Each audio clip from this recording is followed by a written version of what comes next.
some other, talk to me a little bit about the process for, identifying triggers or some other, like ways that you'll go about looking. Like I've heard you explain like anything that an SDR would go and research manually on an account, like think about that process and then find a way to automate and scale that. But there's some really easy ones. Yeah, we use a ton of intent-based and research tools. So for us, it's a little bit easier. But if you don't have those, there's some really easy ones that you can get just from LinkedIn. Employee growth is a classic. Companies are growing, they're spending, right? They're trying to scale, making sure that if you're targeting somebody that's growing, that you're adapting your messaging to tell that story. I'm reaching out to you because you're growing and I know you're experiencing this pain and here's the value of our solution for other companies in your space and they've saved X time. Like, I know we've all sent emails like that. That's a really easy one. Funding is super easy to get. LinkedIn's not the great for funding, but Crunchbase is really good. It's really affordable.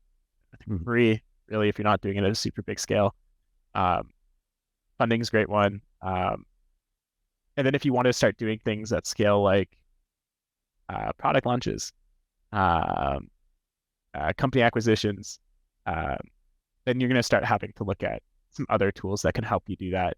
Again, at scale, if you have an SDR, if you're an SDR right now, those are all things that you can be doing today.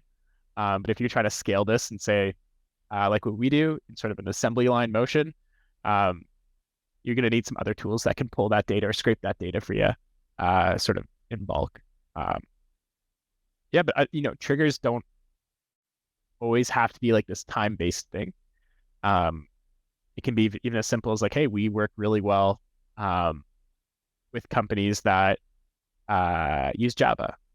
And so you can go and search for companies that are hiring Java engineers because hey, that's another easy one. I saw you're hiring Java engineers. Here's our tool that helps with people selling Java. So it doesn't have to be this, employee growth or funding. It doesn't have to be this like huge thing that's happening at a company. It can be part of the regular motion as well. Totally. It could be like a time specific kind of intent trigger, or it could be a static trigger that just sort of exists. Like it could be, like you said, fundraising is a great example of like timely, ephemeral is that maybe the right word, where it's only relevant for a certain period of time. Yeah. I kept wanting to say ethereal, but I don't think it's ethereal. Anyway, let's just pretend I said the right word. Temporary intent signals. And funding's an example of that. Temporary intent signal for sure. Exactly. If you're like, hey, congrats on your round. They're like, I raised my A in 2020. Like that was a long time. I spent all that money. It's gone. Okay. That signal is no longer relevant, but a static one might be, we work with companies that have this many AEs and only 2 SDRs or like no SDRs, right? Like that one, that'd be an example of like a static one that it may be changing, but the ratio is probably not changing dramatically. Exactly. Yeah. And it's all about like, there's only so many people you can reach out to in a day. And all these triggers are doing, it's just helping us identify the people most likely to buy. I mean, that's what intent's supposed to do. You've had success with intent.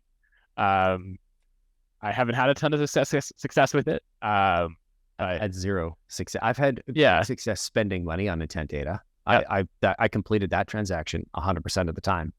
The idea of it is great. Yeah. Well, I actually think the idea initially was great, but I think the idea of it is terrible because let's pretend you did have perfect intent data for somebody that wanted to buy a sales development rep. You can't buy them. But like wanted to outsource a sales development rep.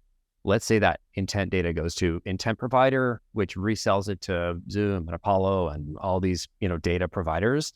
Now every one of my customers or competitors that is also using these platforms has access to that piece of intent data. And so I specifically think intent data as a targeting first step is a bad idea because it means that particular account, that particular individual is currently getting bombarded. And I think we want to skate to, where the puck is going, not to kind of where it is right now.